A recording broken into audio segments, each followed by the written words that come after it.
नमस्कार दोस्तों, स्वागत है आप सभी का आपके अपने YouTube channel Shyam classic study में। प्यारे दोस्तों, आज के इस वीडियो के माध्यम से मैं आप सभी लोगों के लिए एसएससी एमटीएस और हवलदार भर्ती परीक्षा 2025 को ध्यान में रखते हुए जीके जीएस के अति महत्वपूर्ण 40 प्रश्नों का एक और प्रैक्टिस सेट आपको कराने वाला हूं, जो आपके एग्जाम के लिए सबसे ज़्यादा महत्वपूर्ण है। तो आज के इस वीडियो को आपको शुरू से लेकर के एंड तक है फुल वॉच करते रहना है। आज की वीडियो अगर आपको पसंद आए तो प्लीज़ इस वीडियो को लाइक और चैनल को आप लोग सब्सक्राइब करना बिल्कुल है ना भूलें। तो चलिएगा फिर शुरू करते हैं बिना कोई टाइम वेस्ट करे।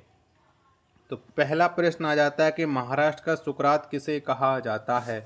तो बताओ इनमें से कौन से व्यक्ति को महाराष्ट्र के सुकरात के नाम से जानते हैं। पहले प्रश्न का राइट आंसर क्या हो जाएगा। तो ये जाने जाते हैं महादेव गोविंद रानडे महाराष्ट्र के सुकरात के नाम से। एक का बी ऑप्शन देने वालों का राइट आंसर हो जाएगा। प्रश्न संख्या 2 है आपके सामने कि बंगाल का विभाजन किस गवर्नर जनरल के समय में हुआ था। तो बताओ किसके समय में बंगाल का विभाजन हुआ था। तो ये लॉर्ड कर्जन के समय हुआ था बंगाल का विभाजन। 2 नंबर प्रश्न का ए ऑप्शन देने वालों का राइट आंसर हो जाएगा।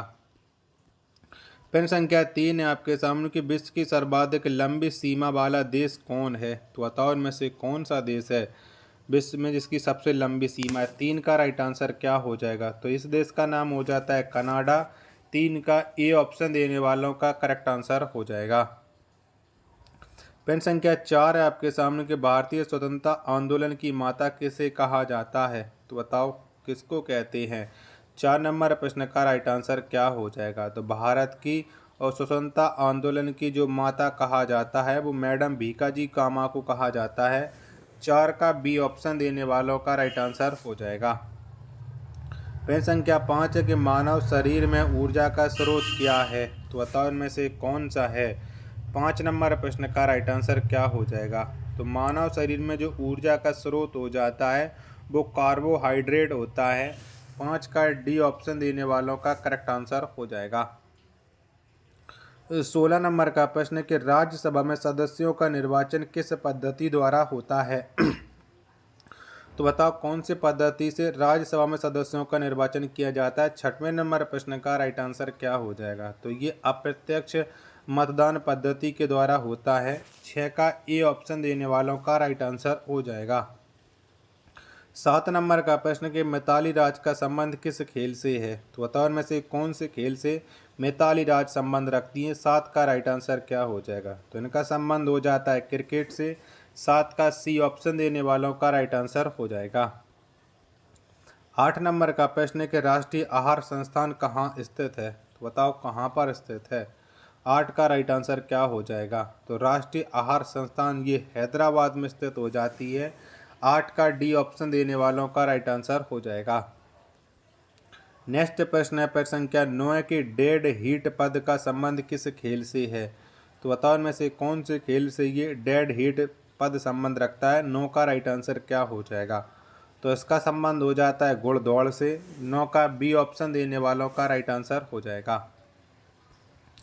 नेक्स्ट प्रश्न है प्रश्न संख्या 10 कि चंगेज खां किस देश का निवासी था। तो बताओ कौन से देश का निवासी था चंगेज खां। 10 नंबर प्रश्न का राइट आंसर क्या हो जाएगा। चंगेज खां का संबंध था मंगोलिया से। 10 का ए ऑप्शन देने वालों का राइट आंसर हो जाएगा।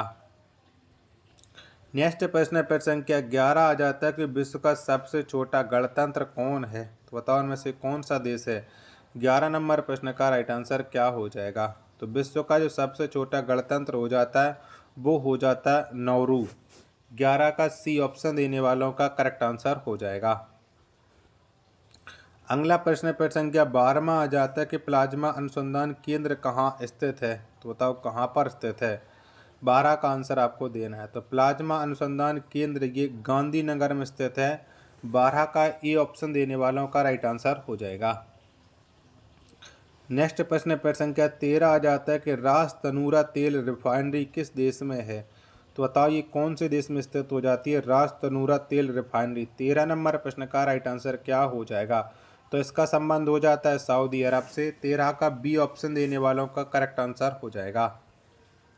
14 नंबर का प्रश्न है कि बॉक्साइट की सबसे छोटी सीमा वाला देश कौन सा है? तो बताओ इनमें से कौन सा हो जाएगा विश्व की सबसे छोटी सीमा वाला देश। माफी चाहता हूँ, थोड़ा गलती पढ़ दिया, उसके लिए सॉरी। तो सबसे छोटी सीमा वाला देश का नाम हो जाता है जिब्राल्टर। 14 का डी ऑप्शन देने वालों का राइट आंसर हो जाएगा। 15 नंबर का प्रश्न है कि बॉक्साइट किस धातु का अयस्क है? तो बताओ कौन सी धातु का अयस्क हो जाता है बॉक्साइट। 15 नंबर प्रश्न का राइट आंसर क्या हो जाएगा? 15 के चारों ऑप्शन आपकी स्क्रीन पर शो हो रहा है। तो बॉक्साइट जो अयस्क हो जाता है ये एल्यूमिनियम का होता है। 15 का सी ऑप्शन देने वालों का राइट आंसर हो जाएगा। 16 नंबर का प्रश्न कि लेप्चा किस राज्य की प्रमुख जनजाति है? तो बताओ ये कौन से राज्य की प्रमुख जनजाति हो जाती है लेप्चा? तो ये सिक्किम की हो जाती है। 16 का ए ऑप्शन देने वालों का राइट आंसर हो जाएगा। 17 नंबर का प्रश्न कि डीएनए संश्लेषण का प्रतिपादन किसने किया था? तो बताओ किसके द्वारा ये डीएनए संश्लेषण का प्रतिपादन हुआ था?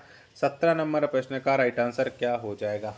तो ये प्रतिपादन हुआ था कॉर्न वर्ग के द्वारा। 17 का सी ऑप्शन देने वालों का राइट आंसर हो जाएगा। 18 नंबर का प्रश्न गदर पार्टी का मुख्यालय कहाँ स्थित है? तो बताओ इनमें से कहाँ पर स्थित था गदर पार्टी का मुख्यालय? तो ये सैन फ्रांसिस्को में हो जाता है। 18 का बी ऑप्शन देने वालों का राइट आंसर हो जाएगा। नेक्स्ट प्रश्न प्रश्न संख्या 19 आ जाता है कि धनपत राय किस साहित्यकार का नाम था? तो बताओ इनमें से कौन से साहित्यकार का नाम धनपत राय था? 19 का राइट आंसर क्या हो जाएगा? तो ये प्रेमचंद्र का नाम था। 19 का डी ऑप्शन देने वालों का करेक्ट आंसर हो जाएगा। प्रश्न संख्या 20 है केंद्रीय चावल अनुसंधान संस्थान कहाँ है? तो बताओ कहाँ पर पड़ता है ये केंद्रीय चावल अनुसंधान संस्थान? 20 नंबर प्रश्न का राइट आंसर क्या हो जाएगा? तो इसका संबंध हो जाता है कटक उड़ीसा से। 20 का डी ऑप्शन देने वालों का राइट आंसर हो जाएगा। वीडियो पसंद आ रही होगी तो प्लीज़ वीडियो को लाइक और चैनल को आप लोग सब्सक्राइब करना बिल्कुल ना भूलें। 21 नंबर का प्रश्न कि जनसंख्या की दृष्टि से सबसे बड़ा महाद्वीप कौन सा है? तो बताओ इनमें से कौन सा है? तो इस महाद्वीप का नाम हो जाता है एशिया। 21 का ए ऑप्शन देने वालों का राइट आंसर हो जाएगा। 22 नंबर का प्रश्न क्रिकेट बल्ले की चौड़ाई कितनी होती है? तो बताओ कितनी होती है? 22 का राइट आंसर आपको देना है। तो क्रिकेट बल्ले की जो चौड़ाई है ये चौड़ाई होती है 4.5 इंच होती है। 22 का सी ऑप्शन देने वालों का राइट आंसर हो जाएगा। 23 नंबर का प्रश्न है कि भारत रत्न प्राप्त करने वाले एकमात्र पाकिस्तानी कौन से थे? तो बताओ कौन से थे? तो उन पाकिस्तानी का नाम हो जाता है खान अब्दुल गफ्फार खां। 23 का बी ऑप्शन देने वालों का करेक्ट आंसर हो जाएगा। 24 नंबर का प्रश्न है कि उगते सूर्य का देश किस देश को कहा जाता है? तो बताओ कौन से देश को कहते हैं उगते सूर्य का देश? 24 का राइट आंसर क्या हो जाएगा? तो ये जापान को कहा जाता है। डी ऑप्शन देने वालों का राइट आंसर हो जाएगा। 25 नंबर का प्रश्न है कि विश्व का सबसे छोटा देश कौन है? तो बताओ इनमें से कौन सा है?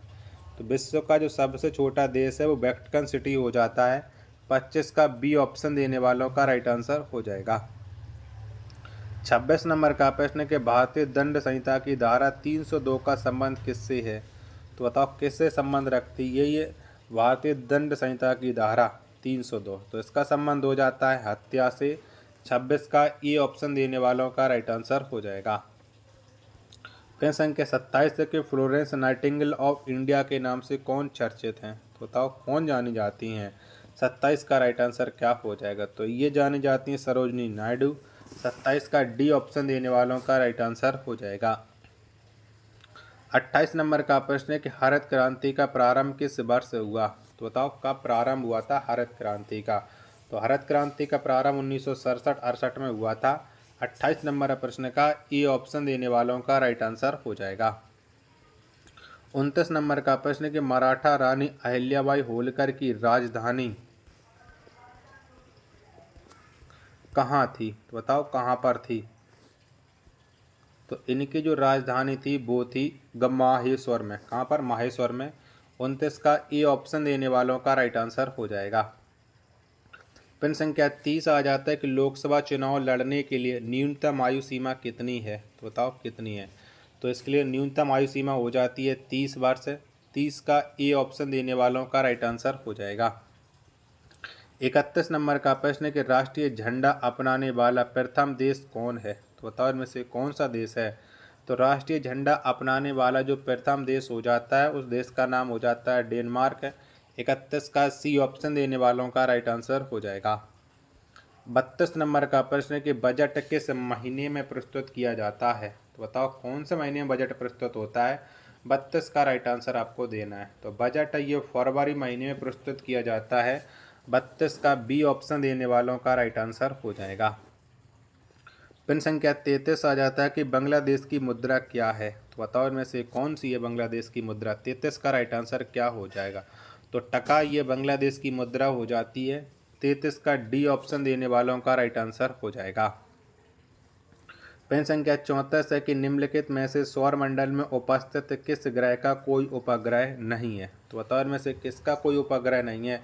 34 का राइट आंसर। तो बुध का कोई भी उपग्रह नहीं हो जाता है। 34 का बी ऑप्शन देने वालों का राइट आंसर हो जाएगा। 35 नंबर का प्रश्न कि थर्ड एम्पायर का पहला शिकार कौन खिलाड़ी हुआ था? तो बताओ कौन खिलाड़ी हुए थे? तो थर्ड एम्पायर का जो शिकार है वो पहले खिलाड़ी का नाम हो जाता है सचिन तेंदुलकर। 35 का ए ऑप्शन देने वालों का राइट आंसर हो जाएगा। 36 नंबर का प्रश्न है आपके सामने कि हीमोग्लोबिन में कौन सा तत्व मौजूद होता है? तो बताओ कौन सा तत्व होता है? तो हीमोग्लोबिन में जो तत्व मौजूद होता है वो लोहा होता है। 36 का सी ऑप्शन देने वालों का राइट आंसर हो जाएगा। 37 नंबर का प्रश्न कि ब्रह्म समाज की स्थापना किस वर्ष हुई? तो बताओ कब हुई?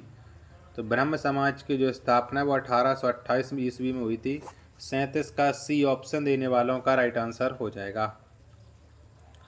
38 नंबर का प्रश्न है कि संसार का सबसे छोटा उपनिवेश देश कौन सा है? तो बताओ कौन सा है?